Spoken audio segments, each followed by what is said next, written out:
Muy buenas tardes. A nombre del Centro Médico Regional de la Mixteca, quiero dar la más cordial bienvenida a este simposio de cuidados de enfermería en el paciente COVID. Iniciamos este año académico 2021 reconociendo la labor que ha tenido el personal de enfermería en este año tan difícil en la atención al paciente COVID. Agradecemos la participación de cada uno de ustedes en el grupo de WhatsApp que se ha formado con el fin de intercambiar experiencias y conocimientos. A continuación, iniciamos con nuestro simposio con el tema El papel de la enfermera durante la asistencia en la intubación orotraqueal en el paciente con SARS-CoV-2, a cargo de la licenciada en enfermería, especialista en urgencias, Marta Berenice Gabriel Pascual.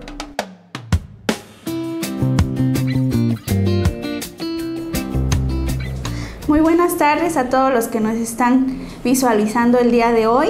Mi nombre es Marta Berenice Gabriel Pascual.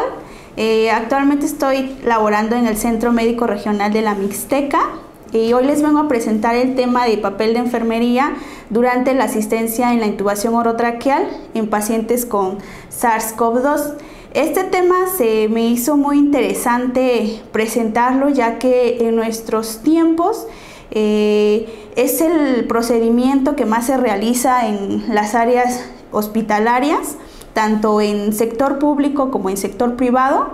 Es un procedimiento que ya se volvió algo cotidiano por la cuestión de la pandemia que estamos viviendo. Aproximadamente esto inició hace un año ya. Entonces necesitamos nosotros como personal de enfermería actualizarnos sobre los temas relacionados a la asistencia de pacientes con patologías respiratorias.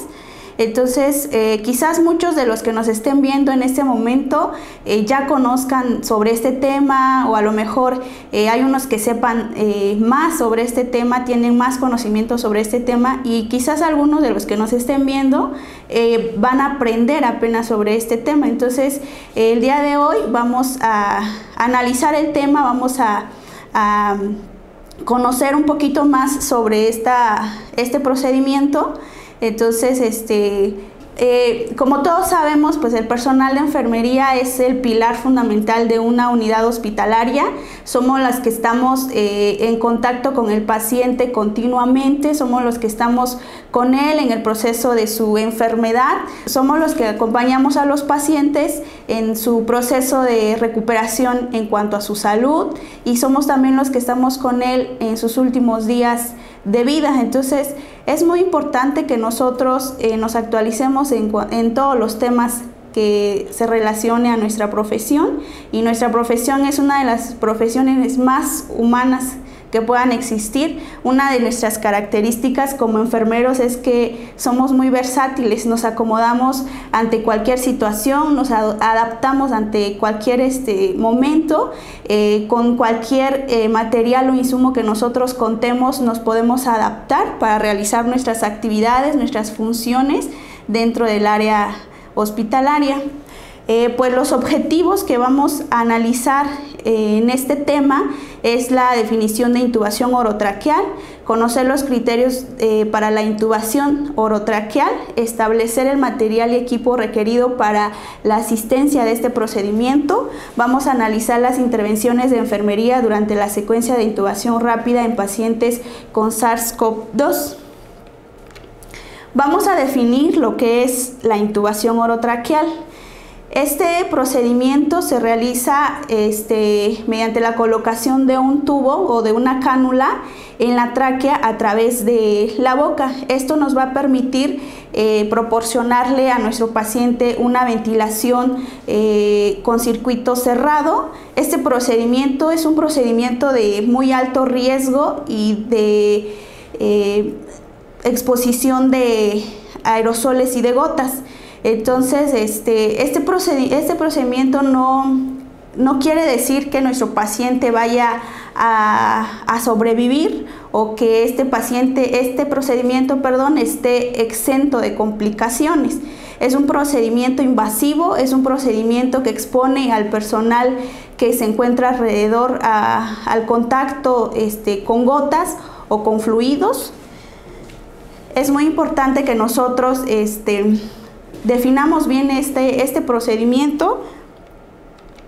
La intubación orotraqueal en los pacientes ahorita con patologías respiratorias es uno de los procedimientos de muy alto grado de contagio para el personal de salud. Entonces, algunas guías y algunas recomendaciones internacionales nos sugiere la secuencia de intubación rápida para poder realizar este procedimiento con el motivo de evitar la ventilación manual del paciente y así evitar una aerosolización del virus.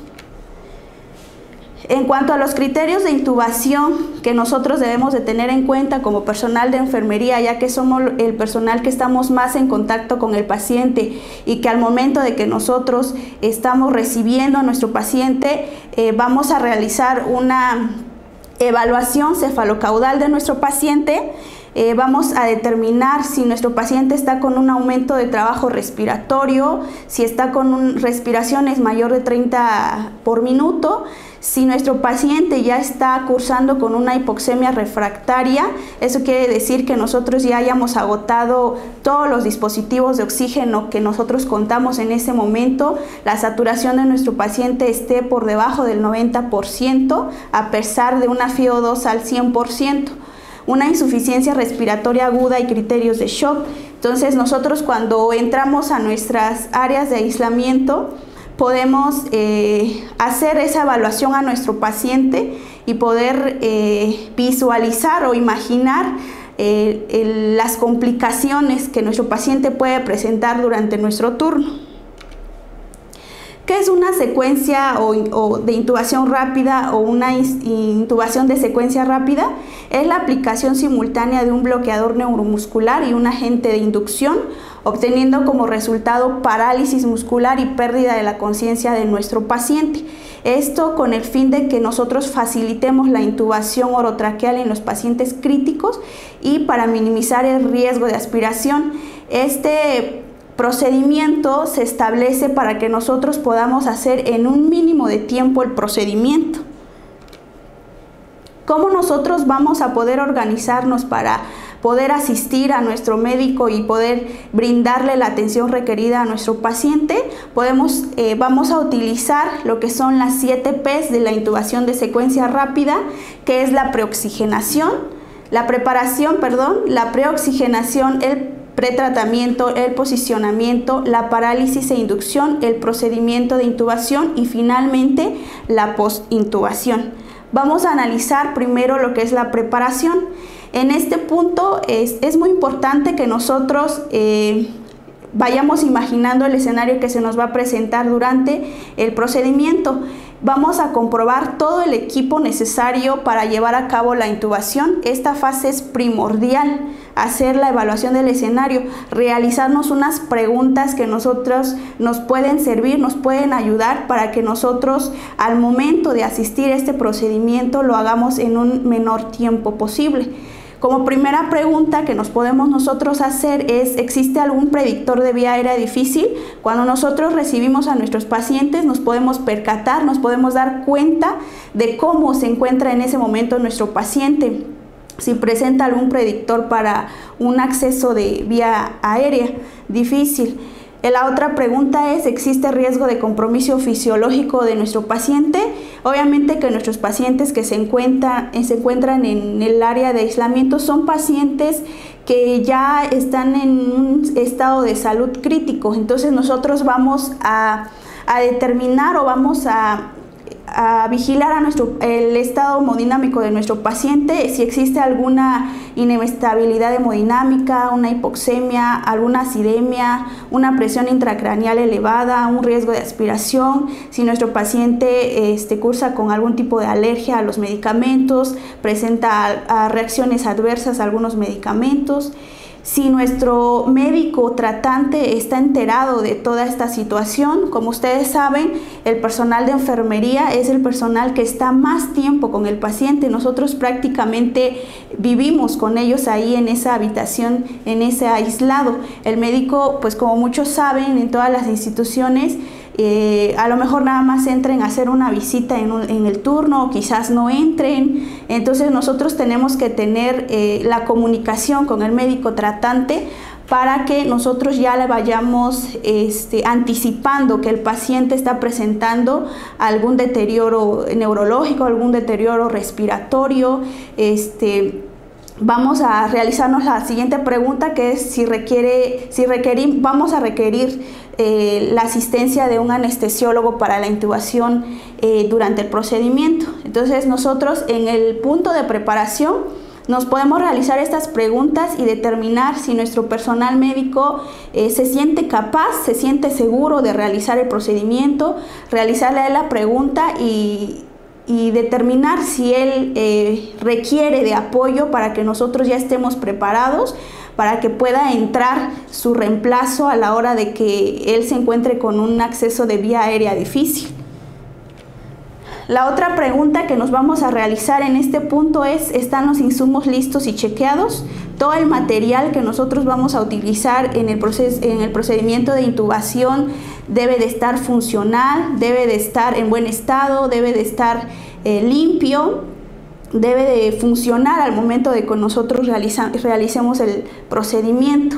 Entonces nosotros debemos de organizar nuestro material paso por paso para que en el momento de que nosotros asistamos el procedimiento no estemos corriendo buscando el material.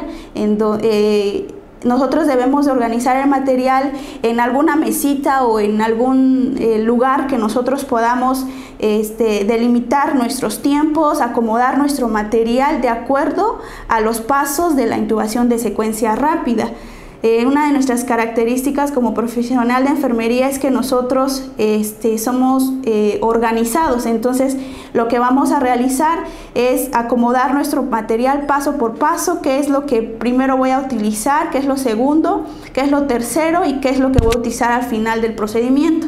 Entonces, para este procedimiento nosotros debemos de acomodar nuestro material estratégicamente, de manera que nosotros podamos tomarlo y que nuestro material esté a la mano, que sea de acceso fácil a la hora de que nosotros lo requiramos en el momento y no perdamos tanto tiempo buscando el material en otro lado. El motivo de la modificación de la intubación de secuencia rápida es que nosotros minimicemos el tiempo del procedimiento, que nosotros nos expongamos lo menor posible a la exposición de aerosoles o de gotas. Tanto nosotros como el personal médico, todo el personal que se encuentre alrededor del paciente en ese momento.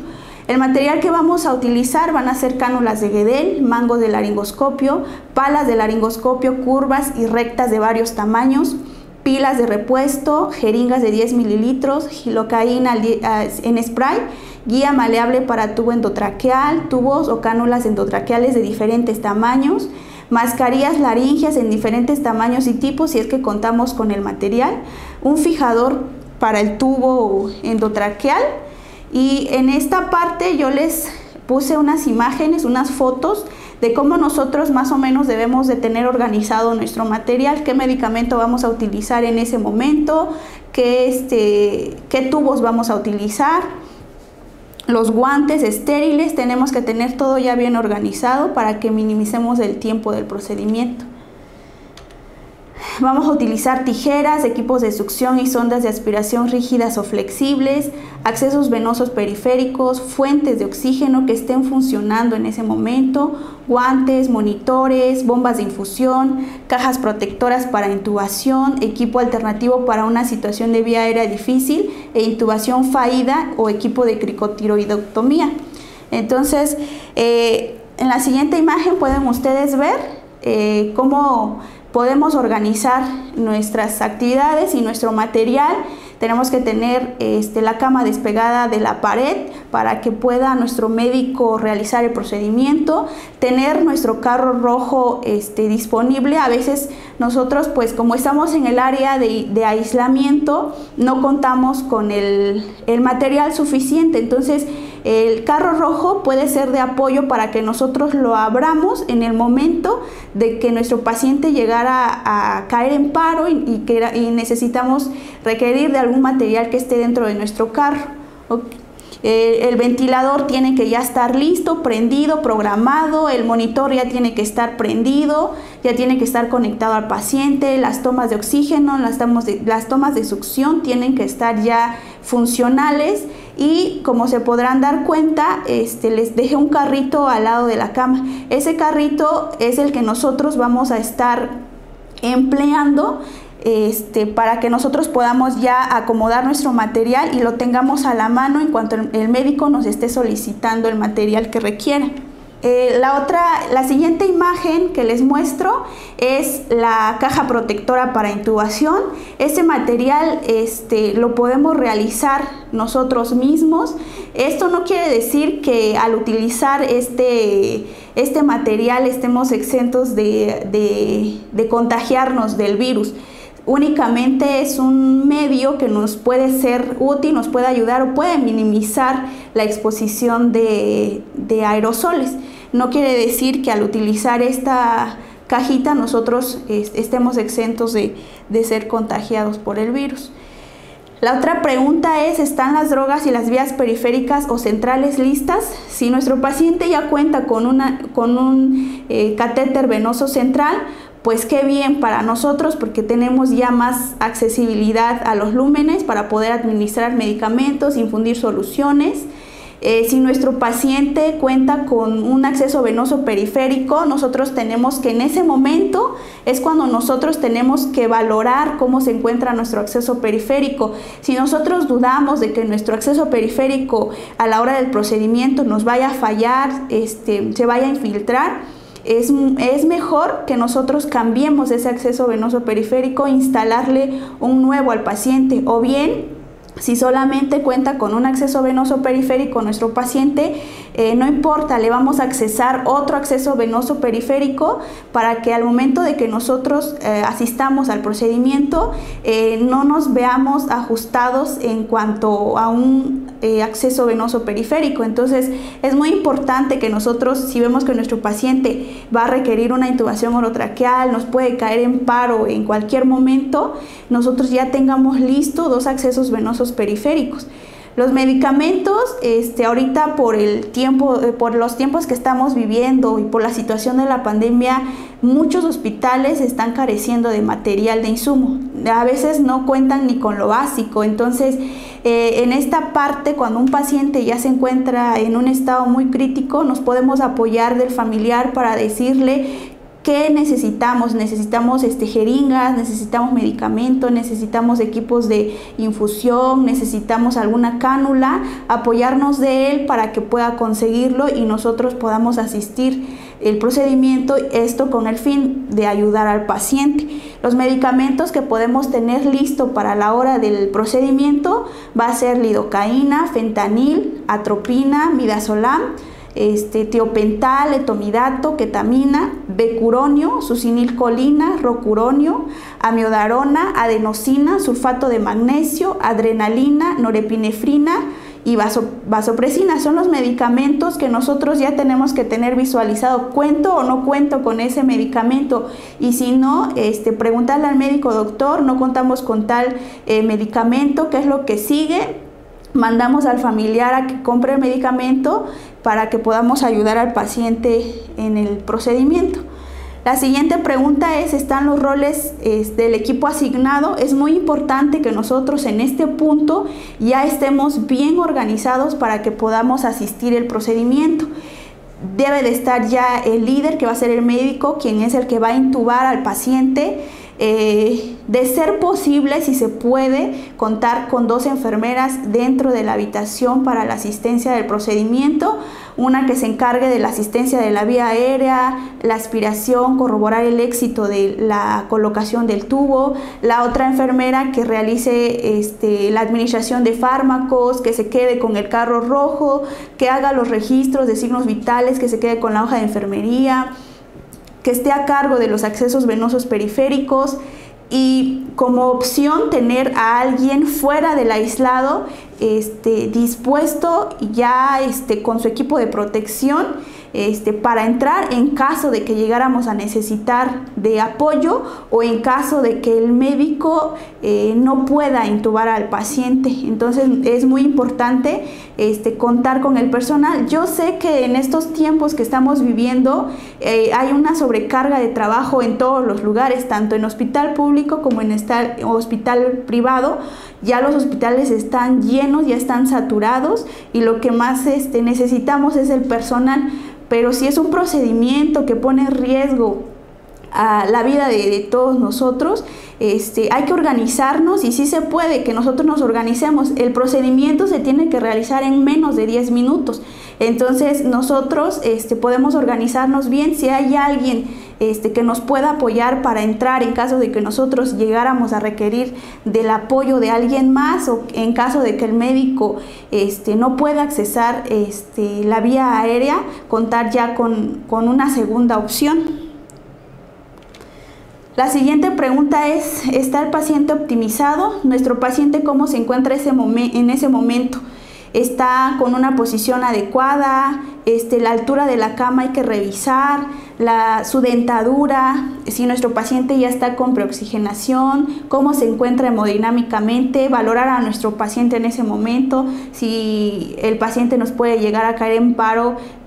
Este procedimiento, como les comentaba, es un procedimiento de alto riesgo. Entonces, no está exento de que nuestro paciente, al momento de que el médico le realice la introducción del tubo, nuestro paciente puede caer en paro. Entonces, nosotros tenemos que ya visualizar las complicaciones que se nos pueden presentar, y en ese momento aún estamos a tiempo para que nosotros podamos organizarnos con el médico y decirle: doctor, mi paciente se encuentra en esta situación, ¿qué es lo que continúa? ¿Qué es lo que podemos hacer?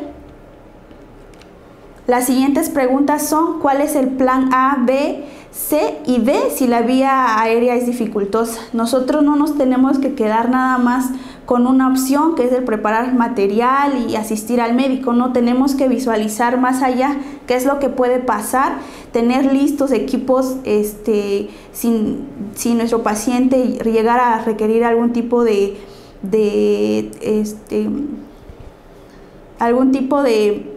traqueostomía para la asistencia con ventilación mecánica.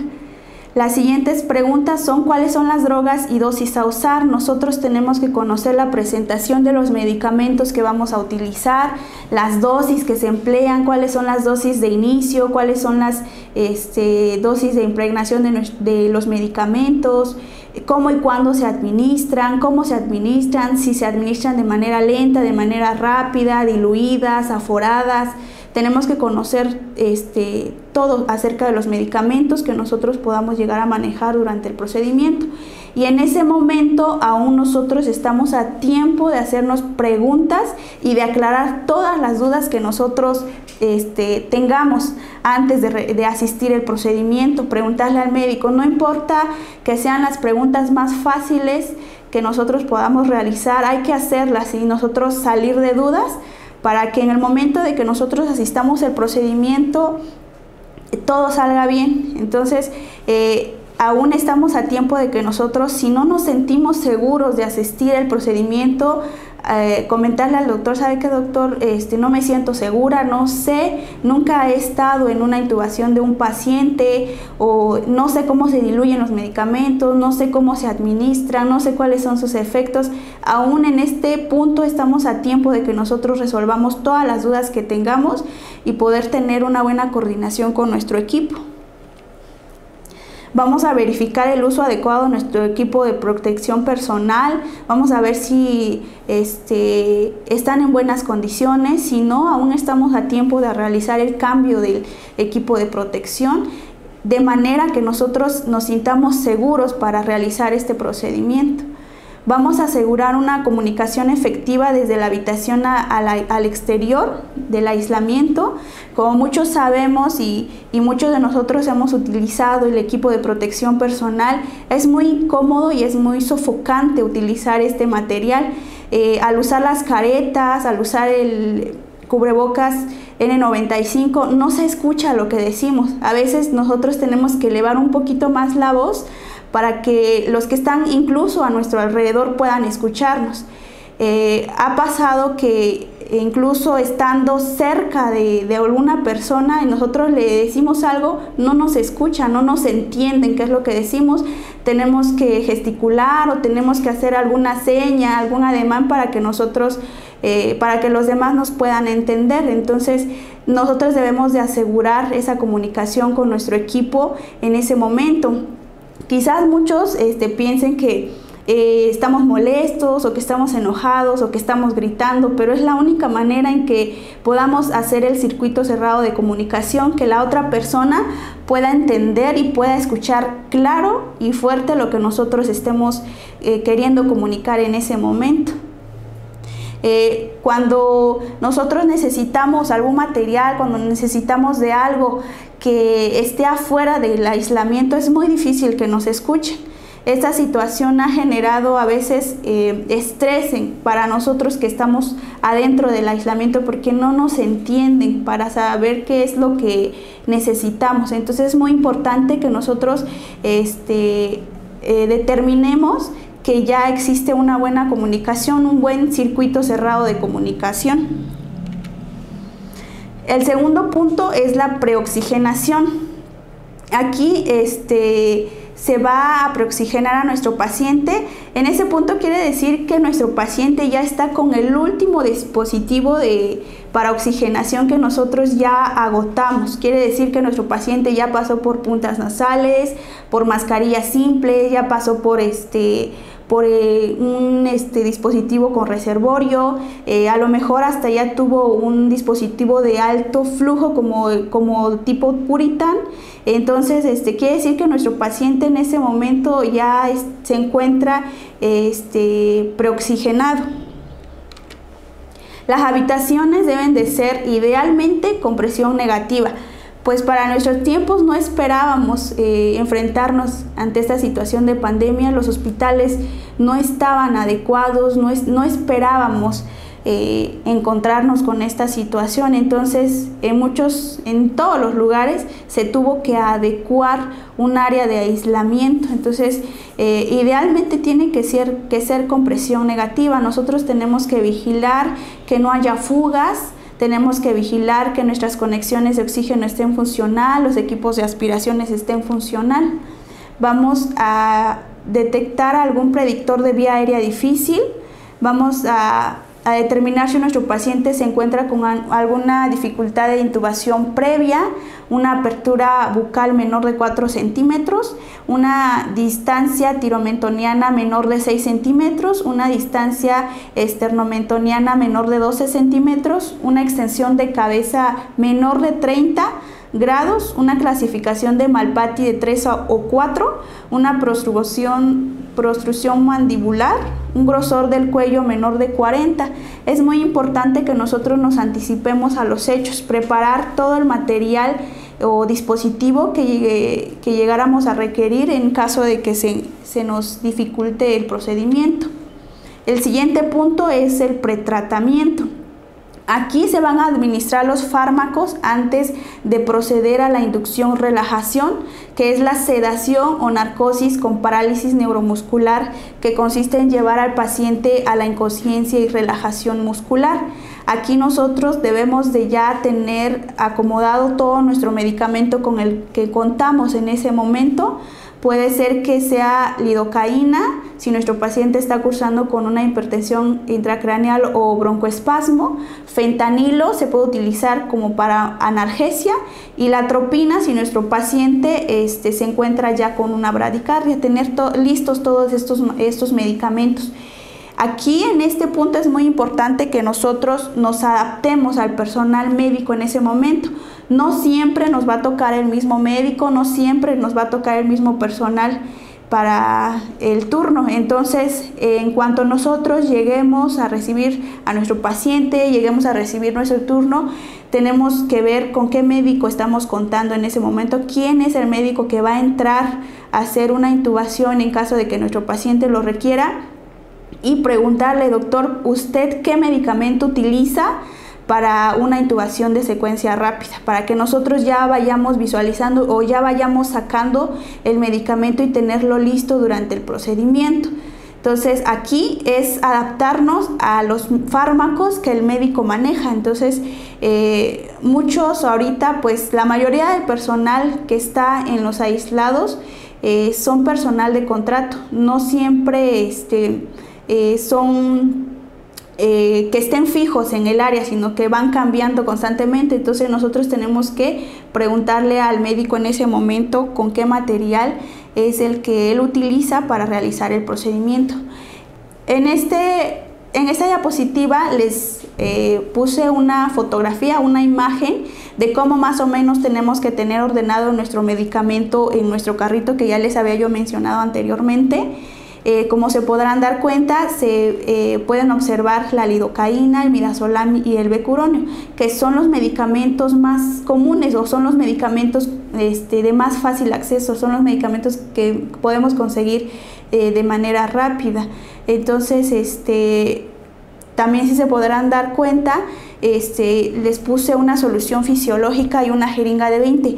¿Por qué? Porque nosotros tenemos que utilizar la técnica del SAS. ¿Qué es la técnica del SAS? Es una técnica que nosotros vamos a emplear a la hora de administrar nuestros medicamentos. S, salina, a administrar medicamento, y S, salina. Tenemos que lavar nuestra vía periférica para que el medicamento llegue lo más rápido posible al torrente sanguíneo. Entonces nosotros administramos medicamento, administramos solución salina, administramos el medicamento y administramos otra vez solución salina. Podemos utilizar de 5 a 10 mililitros de solución salina para asegurarnos de que el medicamento está llegando. Y también nosotros tenemos que informarle al médico, hacer el circuito cerrado. Doctor, estoy administrando lidocaína, estoy administrando solución salina. Entonces, tenemos que estar en buena comunicación con el médico en ese momento, para que nuestro médico no piense que nosotros le estamos pasando una dosis mayor o le estamos agregando algún otro medicamento al paciente. No, únicamente estamos realizando la técnica SAS, solución salina, administramos medicamento y solución salina. Les voy a mostrar aquí algunos medicamentos con los que más comúnmente nosotros contamos.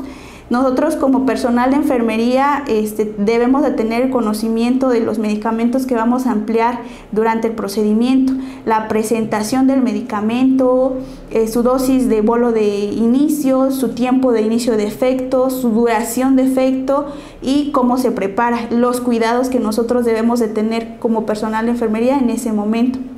Por ejemplo, la lidocaína, que viene en presentación del 1%, que son 10 miligramos en 1 mililitro. El bolo de inicio es de 1 a 1.5 miligramos por kilogramo. Su efecto es de inmediato. La duración de este efecto en el paciente va a ser de 10 a 20 minutos.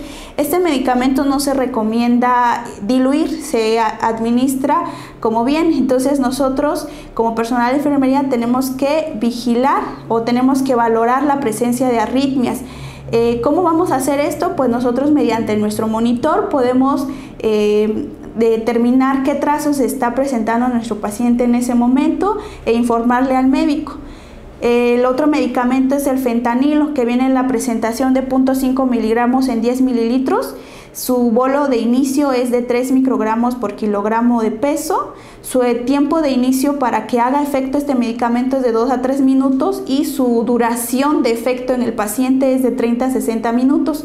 Este medicamento sí se puede diluir con solución salina al 0.9%.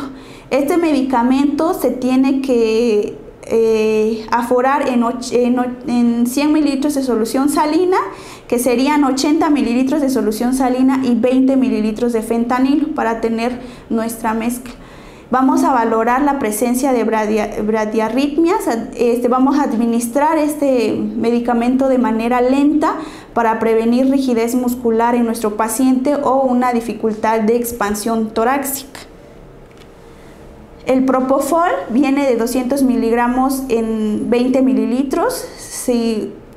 Su bolo de inicio es de 1 a 2 miligramos por kilogramo. El tiempo del efecto es de 15 a 4 segundos y su duración de efecto en el paciente es de 5 a 10 minutos.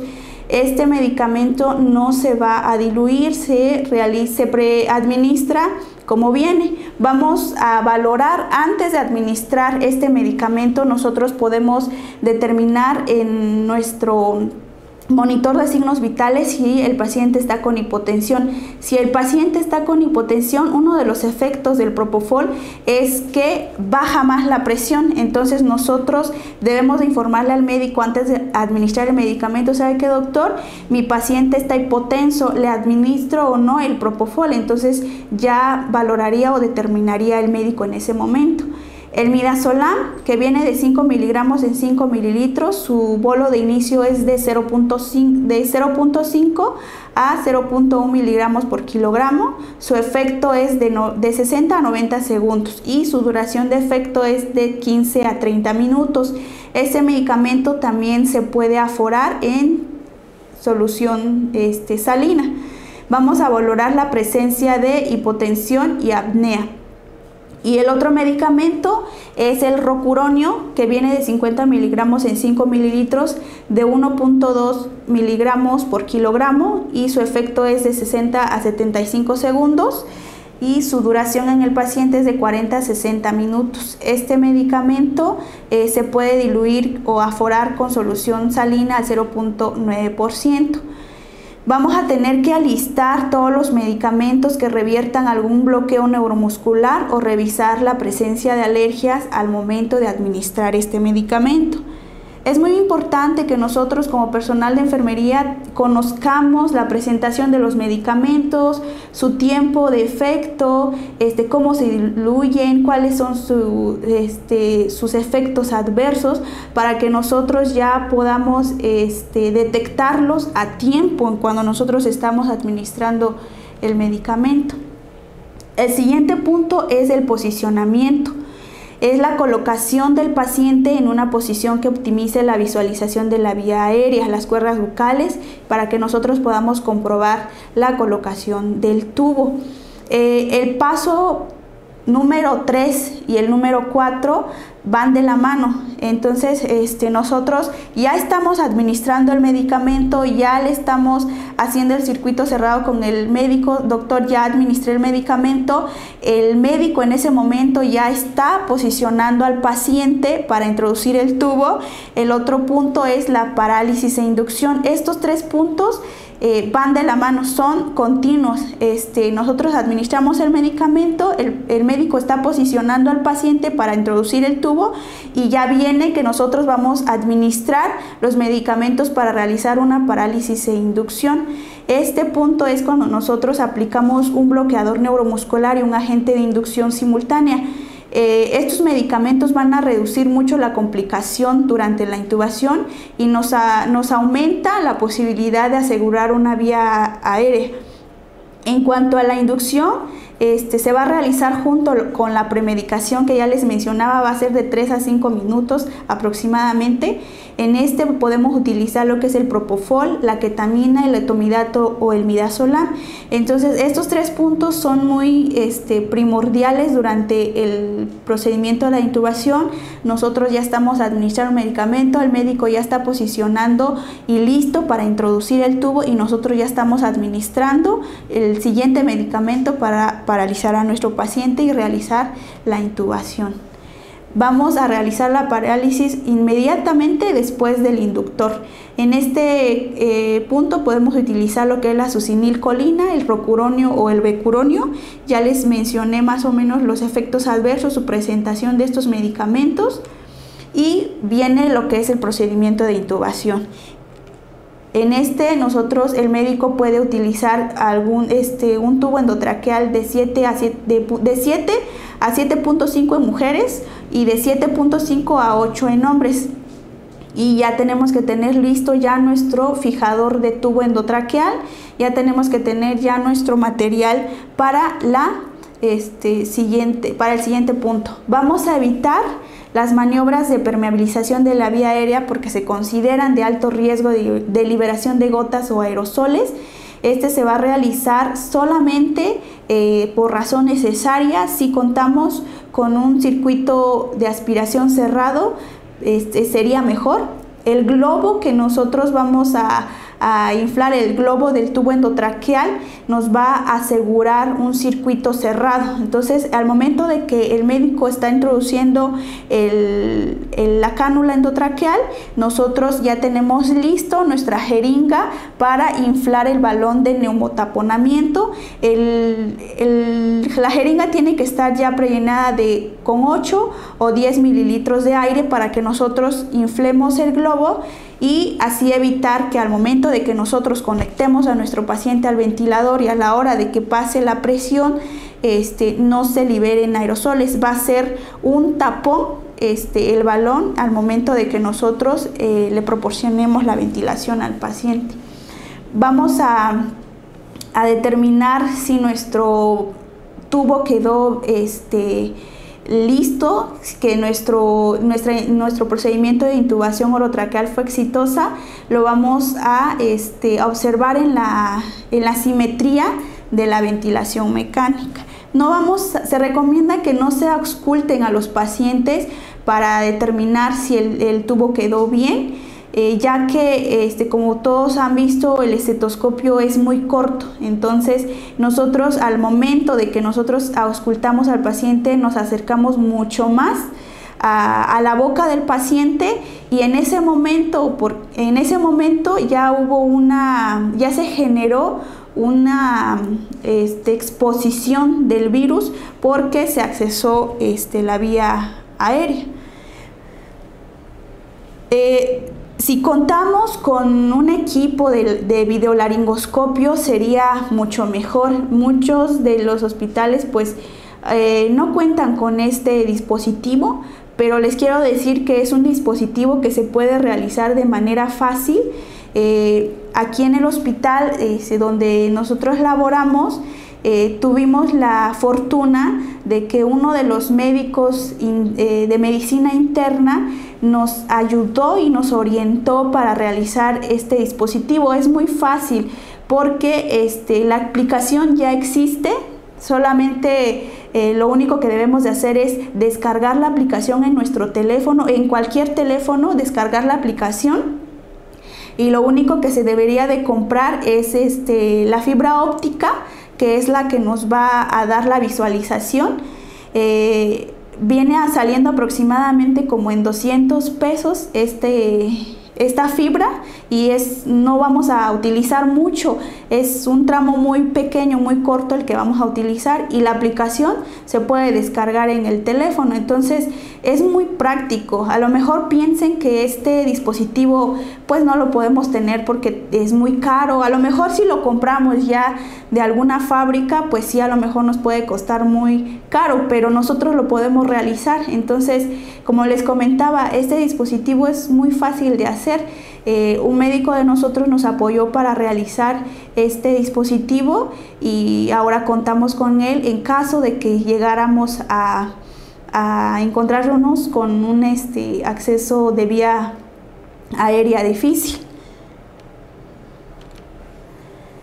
En cuanto al último punto, que es la posintubación, nosotros ya ahí es la labor de enfermería, determinar con qué signos vitales nuestro paciente está cursando, una adecuada pseudoanalgesia, una ventilación mecánica protectora, si se va a colocar sonda nasogástrica, aunque también la colocación de sonda nasogástrica es uno de los procedimientos que genera aerosoles, pero si es muy necesario, lo tenemos que realizar. mantener una adecuada ventilación y medicación, desechar todo el material que estuvo en contacto con el paciente, con secreciones, siempre y cuando sea material desechable. En cuanto al material médico, nosotros lo que debemos hacer es desinfectarlo de manera adecuada. Unos datos importantes que nosotros debemos de tener en cuenta y se los sugiero que lo realicen en el hospital o en el lugar en donde ustedes estén laborando, es evitar el uso de presión positiva. No usar agua en los humidificadores, no aspirar secreciones con técnica abierta, ya que estos procedimientos son los que generan más aerosoles. Entonces debemos de evitar ponerle agua a los humidificadores, evitar el uso de la presión positiva y no aspirar a nuestro paciente. Si no es necesario, no tenemos que realizarlo. Si es muy necesario que nosotros estemos aspirando al paciente, ver la manera de que el familiar o de que nos puedan conseguir un circuito cerrado de aspiración para así evitar generar aerosolización. Anticiparnos al evento es fundamental para disminuir el margen de error en la práctica clínica en el servicio. De nosotros va a depender que el procedimiento se realice en el menor tiempo posible, ya que nosotros como enfermeros, como enfermeras, somos los que vamos a organizar el procedimiento. El médico lo que va a hacer es colocar el tubo. Incluso nosotros podemos tener esa habilidad también de realizar el procedimiento. Tenemos que prepararnos, obviamente, pero no quiere decir que nosotros como enfermeros no podamos realizar el procedimiento. Nosotros tenemos la capacidad también de realizar el procedimiento. Entonces, para el proceso de la intubación del paciente con estas patologías, va a depender de nosotros el que sea en menor tiempo posible. Esto con el fin de que nosotros nos expongamos lo menos tiempo posible a la aerosolización y así también no poner en riesgo a nuestro equipo de salud. De nosotros va a depender que este procedimiento se realice con mucho éxito. Y pues les deseo feliz Día de la Enfermera a todos los que nos están visualizando en este momento, en donde quiera que se encuentren. Ojalá que este tema les haya servido, que sea de apoyo para ustedes. Quizás si tienen alguna duda, alguna pregunta, lo pueden realizar en el grupo en el que estamos. Podemos a lo mejor quizás preparar algún otro tema, si se resolvieron sus dudas, si les surgieron más dudas, podemos aclararlas con mucho gusto.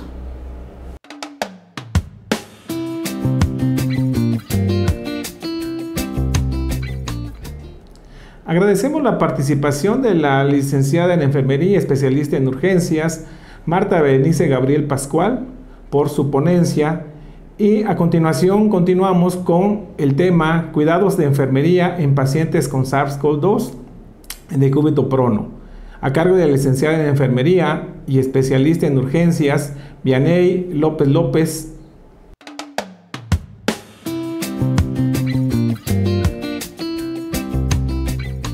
Buenas tardes, yo soy la enfermera Vianey López López. El tema que le voy a dar a continuación es el tema de cuidados de enfermería en pacientes con SARS-CoV-2 en decúbito prono.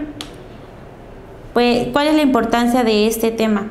Más que nada es saber que el papel fundamental que tiene enfermería en esta pandemia es aplicar los cuidados del paciente hospitalizado por COVID-19. Esto que va a permitir prevenir y detectar las complicaciones y fortalecer de forma precoz para colaborar un mejor tratamiento clínico. Esto va a permitir a su vez una respuesta inmediata hacia el paciente frente a este padecimiento. El objetivo principal va a ser identificar los beneficios y la importancia como enfermera de los cuidados que se le brindan a este tipo de paciente y sobre todo saber identificar las maniobras de decúbito prono durante la realización de la misma y posteriores de esta. ¿Qué vamos a obtener como resultado? Más que nada, brindarle al paciente las condiciones óptimas y fisiológicas para sobrellevar a cabo esta enfermedad y prevenir los accidentes relacionados con la rotación del paciente al llevar a cabo esta posición, y sobre todo reducir las lesiones por úlceras por presión. A continuación, pues voy a hablarles sobre lo que es el síndrome de distrés respiratorio agudo. Este afecta principalmente del 20 a 40% a los pacientes con COVID-19. Esta es una alteración aguda y severa que lleva a cabo la estructura del pulmón. Esto lo que conlleva es una hipoxia severa. Esto lo que va a aumentar principalmente que aumente la permeabilidad capilar pulmonar y a su vez aumente un edema pulmonar. ¿Qué vamos a hacer principalmente como enfermería? Vamos a llevar a cabo lo que son los cuidados post antes de la maniobra. ¿Qué vamos a realizar? Pues vamos a llevar a cabo lo que es una buena higiene corporal.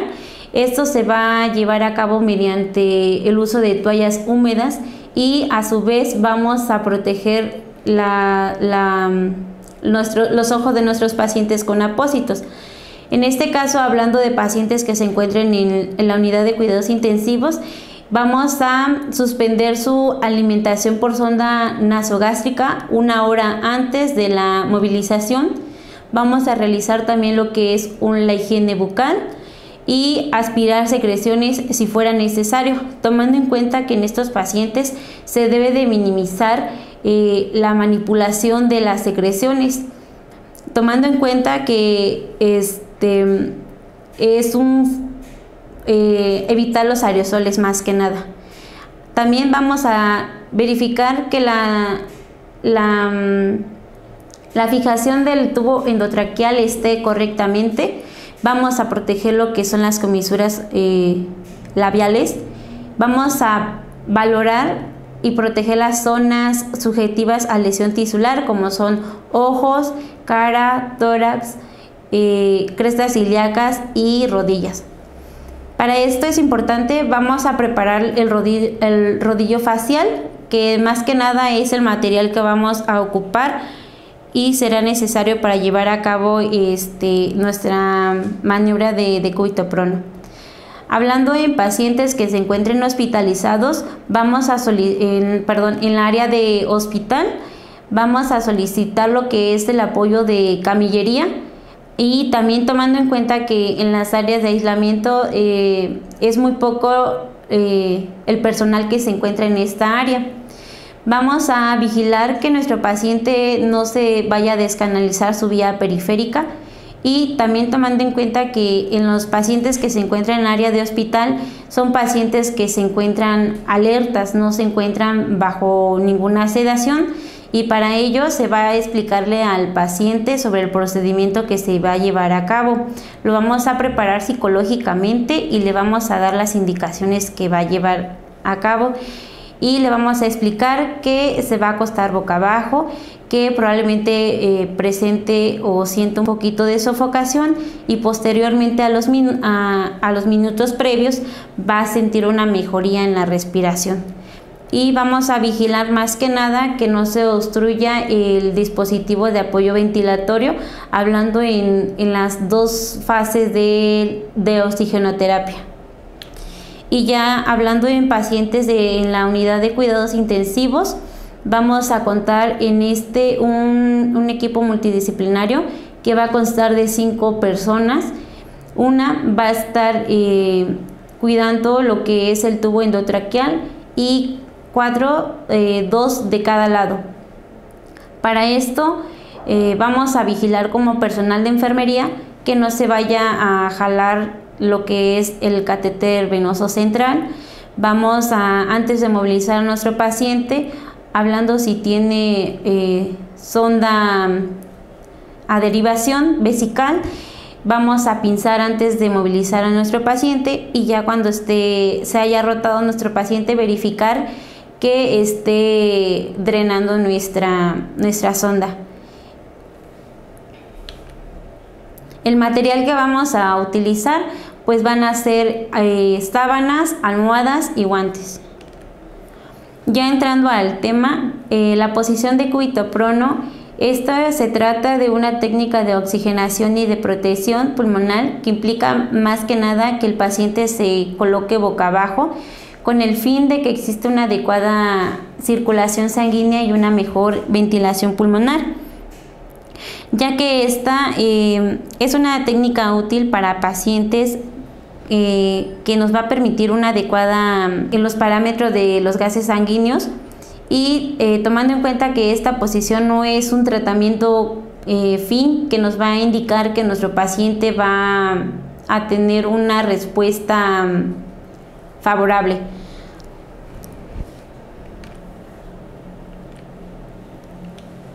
Como ya se había mencionado, esta posición es una posición anatómica donde el cuerpo humano se caracteriza por colocarlo boca abajo y la cabeza de lado. Hablando anatómicamente, esto va a permitir que haya una adecuada ventilación perfusión, es decir, que no haya una compresión de los alvéolos por la cavidad abdominal, y esto va a permitir el reclutamiento eficaz del intercambio de los gases.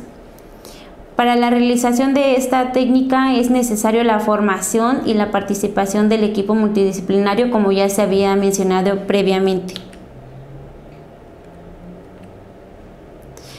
¿Qué vamos a obtener con los beneficios de llevar a cabo esta maniobra? Más que nada que haya un cambio en la motilidad diafragmática, una mejoría de la ventilación y la respiración que sean más eficientes, que haya una evacuación de secreciones. Esto a su vez va a permitir que haya una disminución del riesgo del daño pulmonar. Algunas de las posibles complicaciones que podemos presentar a no llevar una adecuada maniobra va a ser que nuestro paciente llegue a presentar úlceras por presión, úlcera corneal, edema facial, que haya una decanulación orotraqueal y que haya una descanalización de alguna vía periférica, hablando de pacientes que se encuentren en áreas no de unidad de cuidados intensivos. Algunas de las contraindicaciones que podemos llegar a presentar para no llevar a cabo esta maniobra es que nuestros pacientes hayan tenido previamente un trasplante de pulmón, una traqueotomía, una cirugía facial o un trauma de cara, una colocación de marcapasos y en embarazadas, y que haya pacientes con quemaduras mayor del 20% de la superficie corporal. El tiempo necesario que vamos a tener a nuestros pacientes, pues podemos tener máximo de 4 a 12 horas nuestro paciente en esta posición, siempre y cuando tomando en cuenta no mantener la integridad de la piel de nuestros pacientes. ¿Cuáles son los cuidados que vamos a tener o vigilar de toda esta maniobra?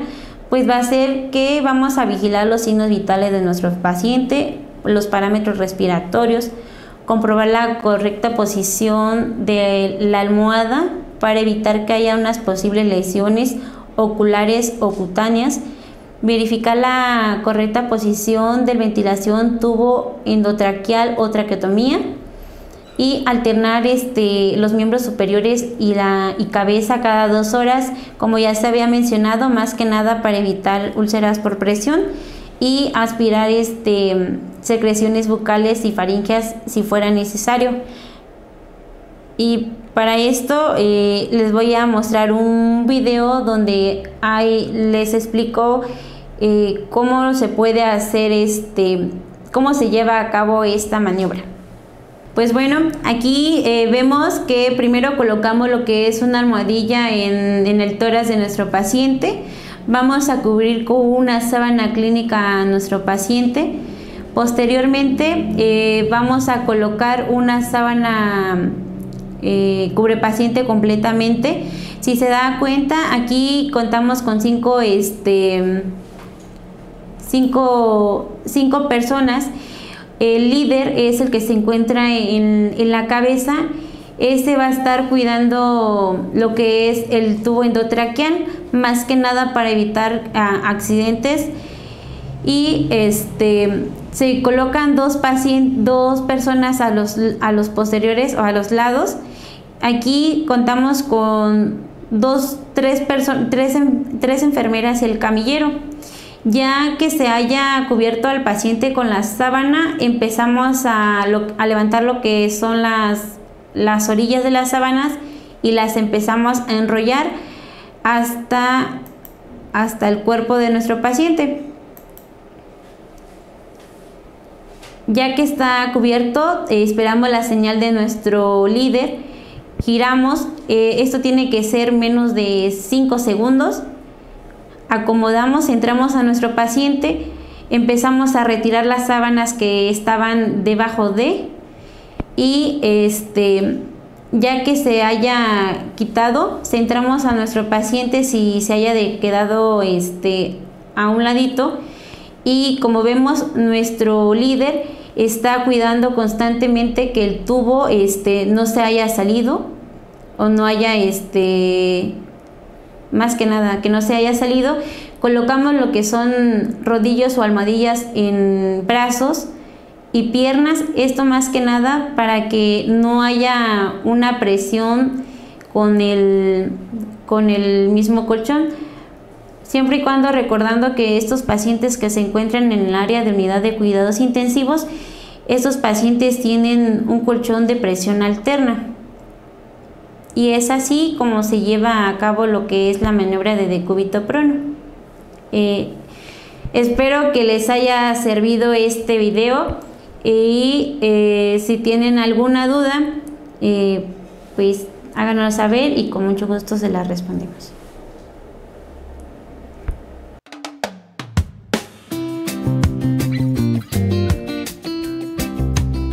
Agradecemos la participación de la licenciada en Enfermería, especialista en urgencias, Vianey López López, por su ponencia. Y vamos a terminar nuestro simposio con la plática Indicadores de calidad de enfermería en las áreas COVID, a cargo de la licenciada en Enfermería Alma Méndez Cruz, especialista en cuidados intensivos y que actualmente está terminando el posgrado de pediatría. Labora como enfermera operativa en el área COVID del Hospital de la Niñez Oaxaqueña.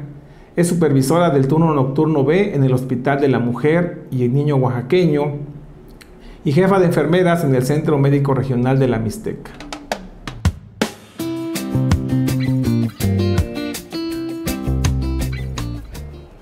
Hola, buenas tardes. Quiero agradecer que continúen con nosotros en estos temas. Y también quiero agradecer a las especialistas que me antecedieron por haber aportado de su tiempo para brindarnos de sus conocimientos.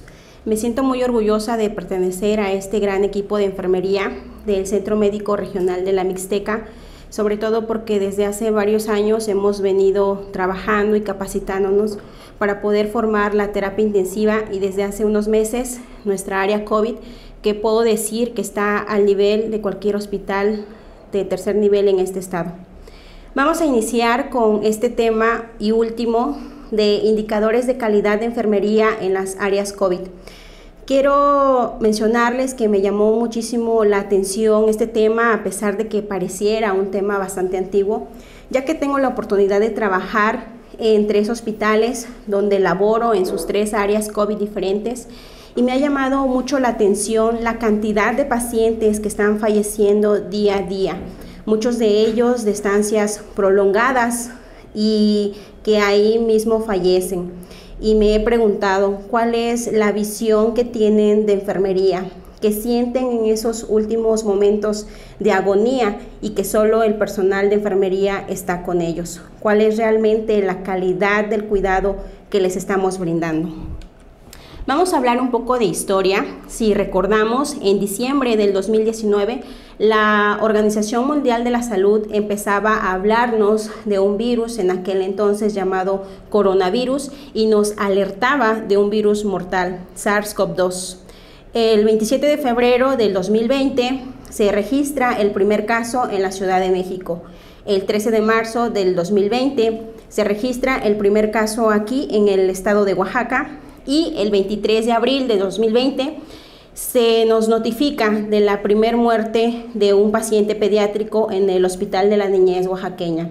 Los registros informan que hasta el 3 de enero del 2021 se establecen 2.137 muertes registradas. Vamos a definir qué es indicador y qué es calidad. Actualmente contamos con 16 indicadores, los cuales se definen como información que sirve para conocer o valorar las características y la intensidad de un hecho para determinar la evolución futura. Sin embargo, si le preguntáramos a cada uno de ustedes y a mí misma qué es un concepto de calidad, cada uno desde su perspectiva emitiría un juicio diferente. Por eso es que la OMS define a la calidad como el nivel de logro de los sistemas de salud de sus metas intrínsecas para la mejora de la salud y la capacidad de respuesta de las expectativas de la población. Aquí en México es el sistema INDICAS, propuesto por la Comisión Permanente de Enfermería, quien se encarga de evaluar realmente la calidad de los servicios de salud. Y es hace más de 10 años que inicia este programa de la Cruzada Nacional por la Calidad de los Servicios de Salud. Desde ese entonces ya preocupaba saber realmente cuál era la calidad de los cuidados que brindaba el servicio de enfermería. Pero ¿por qué se tiene que medir algo que se supone todos los trabajadores de la salud debemos de brindar? Bueno, se tiene que medir porque siempre sirve para proponer objetivos. También debemos de crear una cultura donde enfermería siempre debe de ser evaluada qué de tanta calidad pueden ser estos servicios. Y también esto nos ayudará a mejorar la asistencia y sobre todo el cuidado que se brinda.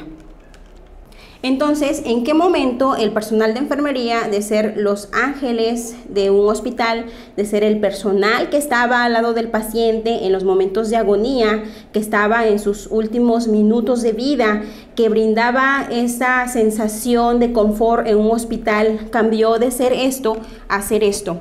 Bueno, en el momento en el que hemos perdido familiares, vecinos, amigos, incluso varios compañeros de donde trabajamos, en el momento en que somos sabedores de que nos podemos contagiar de este virus y morir también y dejar a nuestras familias. Quizá es entonces cuando se rompió esa línea del apego al paciente.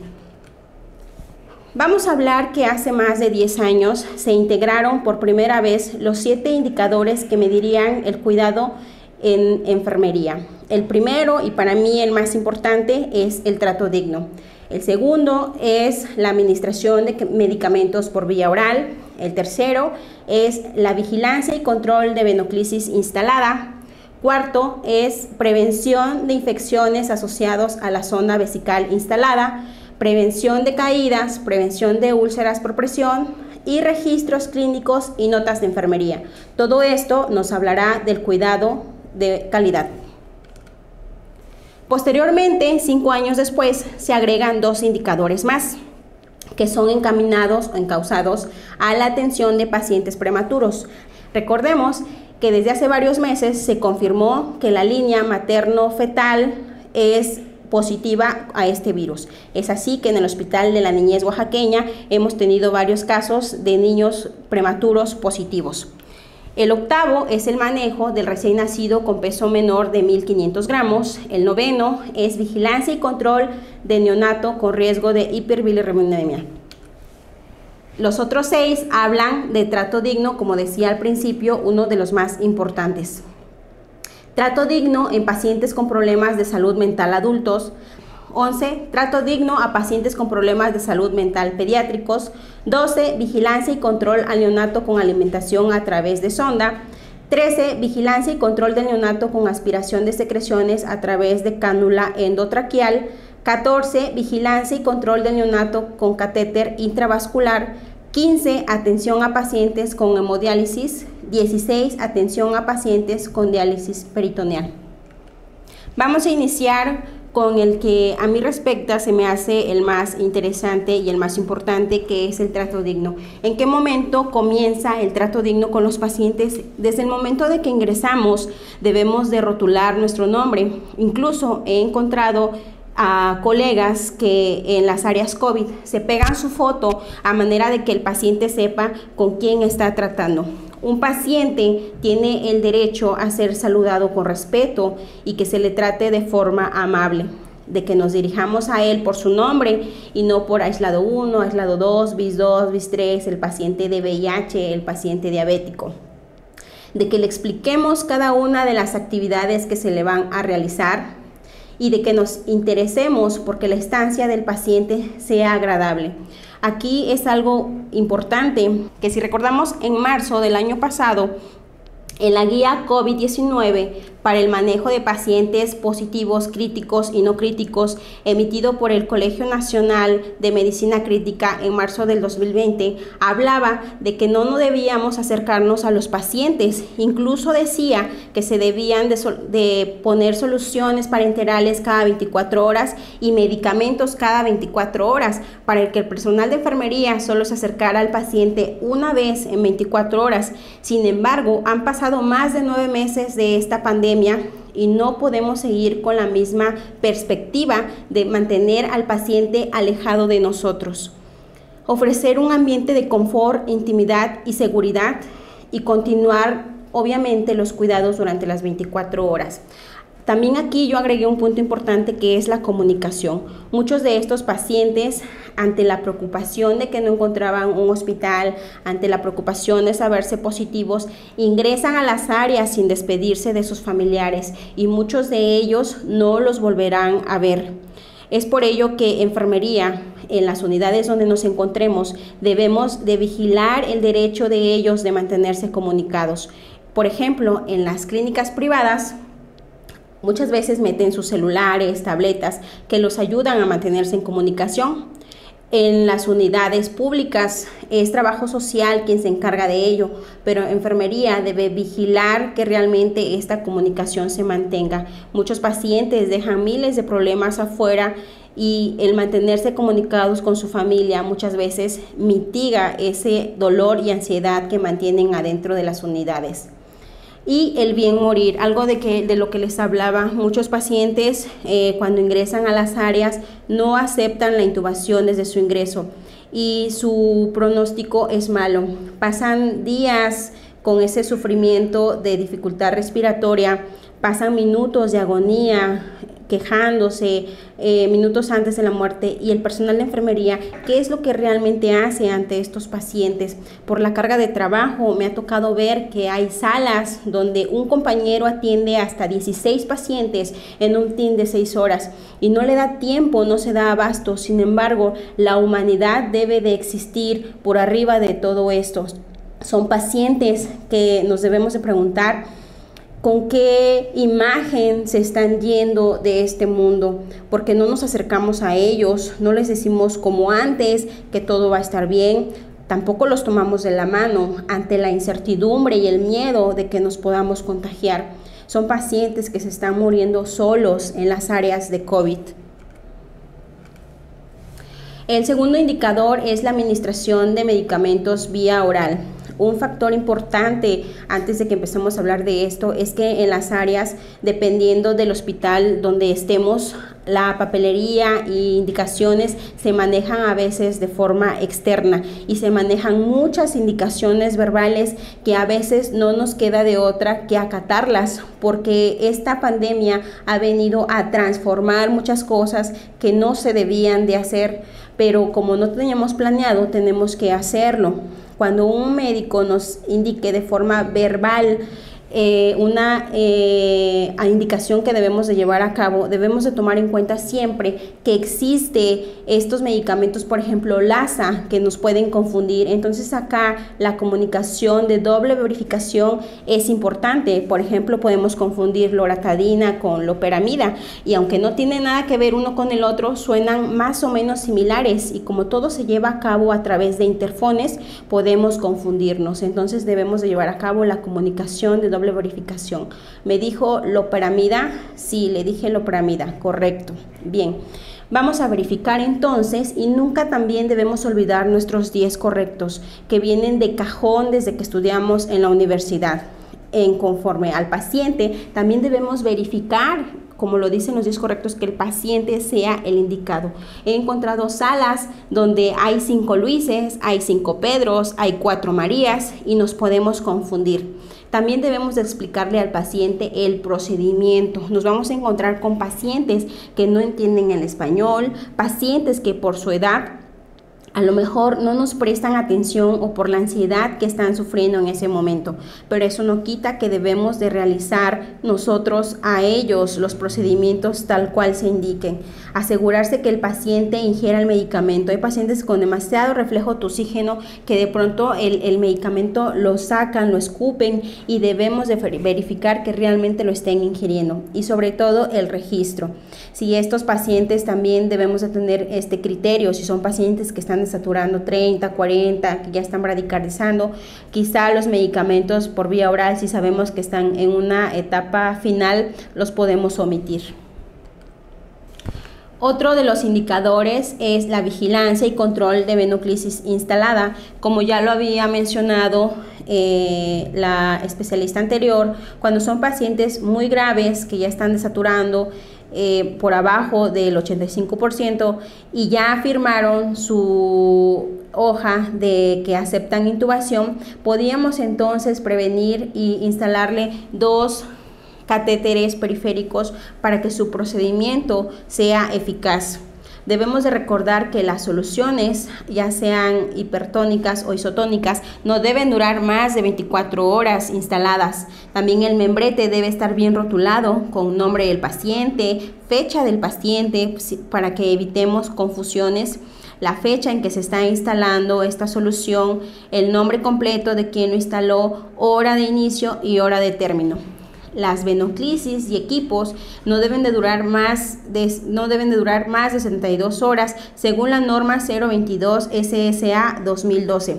Sin embargo, como en todo, existen sus excepciones, y como todo debe ser normado, debemos de recordar que las excepciones son pacientes mayores de 60 años, pacientes obesos, pacientes pediátricos, pacientes con leucemias o enfermedades oncológicas, como lo marca el Instituto Nacional de Cancerología en su libro de procedimientos oncológicos. También el equipo y la fijación deben permanecer limpios y sin datos de infección. En nuestras hojas siempre debemos de registrar el Maddox y debemos mantener circuito cerrado. Es muy importante que no olvidemos que los 5 momentos de lavado de manos siempre los debemos de tener presentes. Yo he observado que el personal nos sentimos seguros porque nos calzamos hasta 3 pares de guantes. Sin embargo, si recordamos las guías de COVID-19, en ningún momento omite el lavado de manos o el uso de alcohol gel en sus 5 momentos, a pesar de que utilicemos los 3 pares de guantes. Yo he visto en muchas ocasiones y corregido, me tomo ese atrevimiento porque veo que entran y salen de un aislado, van y vienen de las unidades, y omitimos este paso porque nos calzamos 3 pares de guantes y de pronto perdemos cierta sensibilidad y omitimos lo que jamás debemos olvidar, que es tan importante el lavado de manos. Yo me atrevo incluso a asegurar que muchos de los pacientes en estas unidades de COVID fallecen más por sepsis asociadas a la atención médica que por el mismo virus que los ataca. El siguiente indicador de calidad es evitar las infecciones asociadas a la sonda vesical instalada. No debemos olvidar que este es un procedimiento invasivo y que se debe evitar en su máximo en los pacientes. Sé que se nos dificulta a veces tener a pacientes con retención urinaria, pero el sondaje vesical representa un riesgo de infección bastante importante en los pacientes. La fijación, no se debe olvidar que en las mujeres es en la parte interna y en los hombres en la parte anterosuperior. El sistema siempre se debe mantener cerrado. A pesar de la toma de cultivos, se debe de evitar abrir este sistema. El flujo libre, por más obvio que se escuche, debemos de cerciorarnos que realmente la zona no esté acodada o esté doblada. A veces reportamos oligurias o anurias y cuando verificamos es simplemente la zona que tiene un doblez por ahí. La bolsa recolectora no debe de rebasar el 75% de su capacidad, se debe vaciar constantemente y debe siempre estar por abajo de la vejiga. Y se debe de identificar. No debemos olvidar que debe de llevar nombre del paciente, fecha de instalación, con cuántos mililitros llenamos el globo, quién la instaló y cuántos días lleva de su estancia. Otro de los indicadores de calidad bastante importantes es evitar las caídas.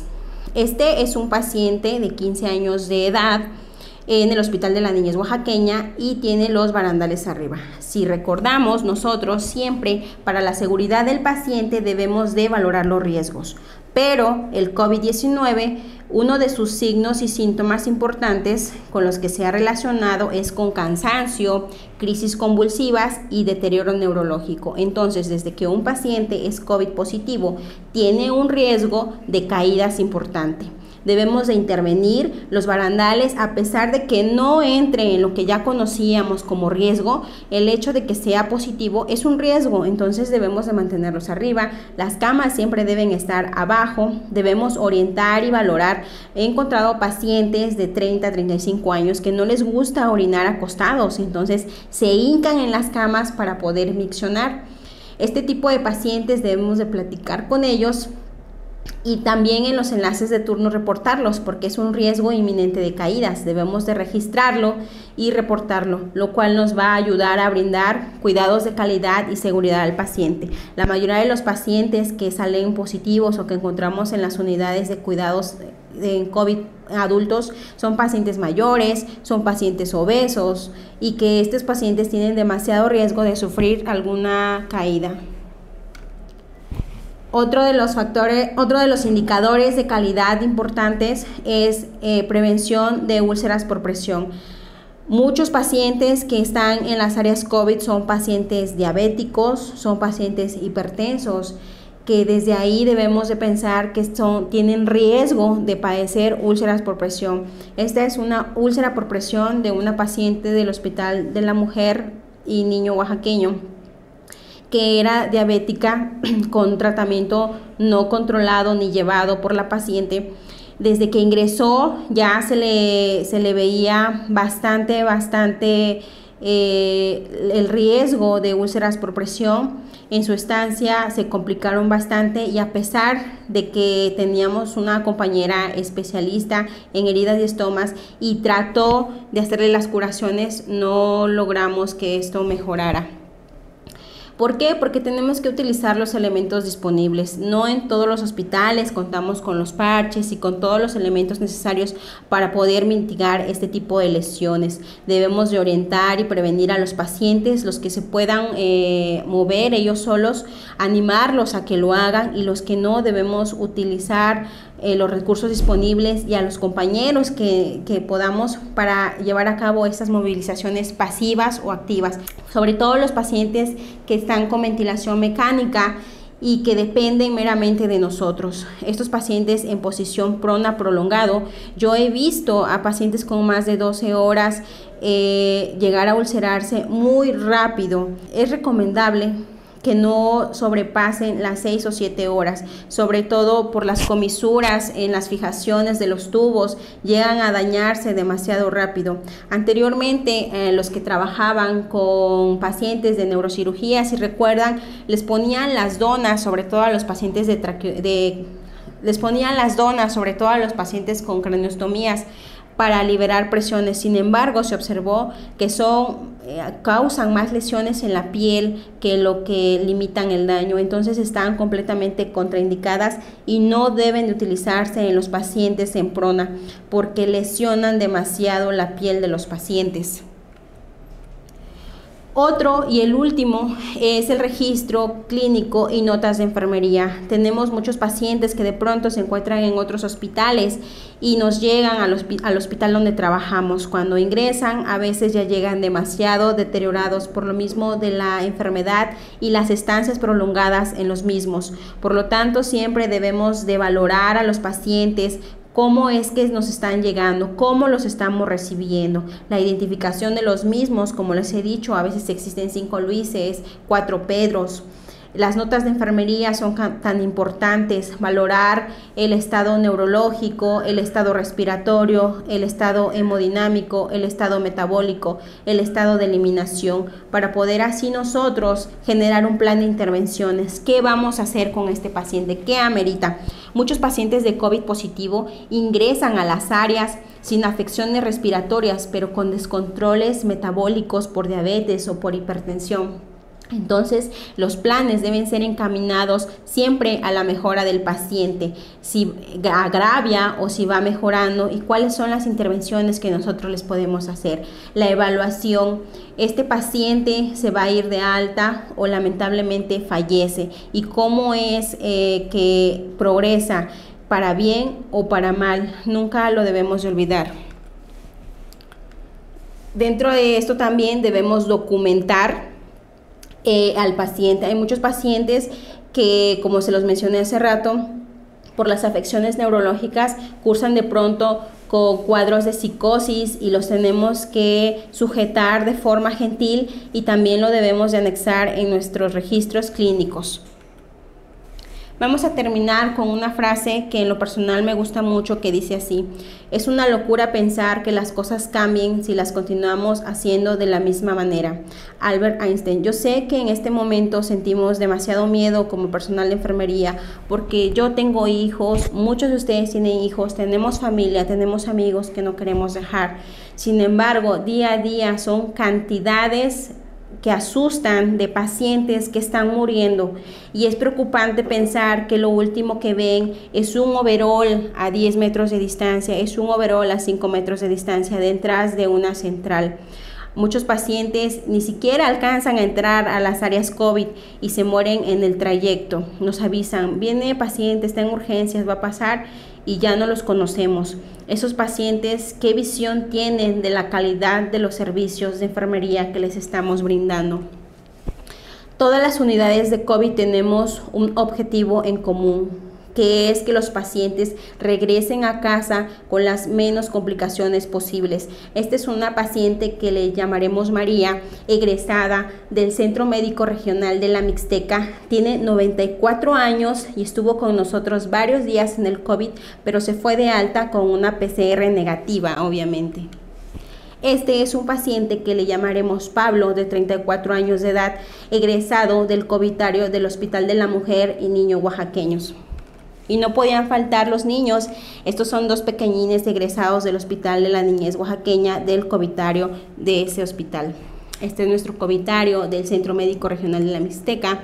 Este es el covitario del Hospital de la Niñez Oaxaqueña. Y este es el covitario del Hospital de Especialidad de la Mujer y Niño Oaxaqueños. Son los compañeros que están esperando a salir. Esta imagen también me gusta demasiado. Es lo que representamos, lo que hacemos todos los días, en todos los turnos, en todas las unidades COVID. Tratamos de que el paciente no se nos vaya. Muchas gracias.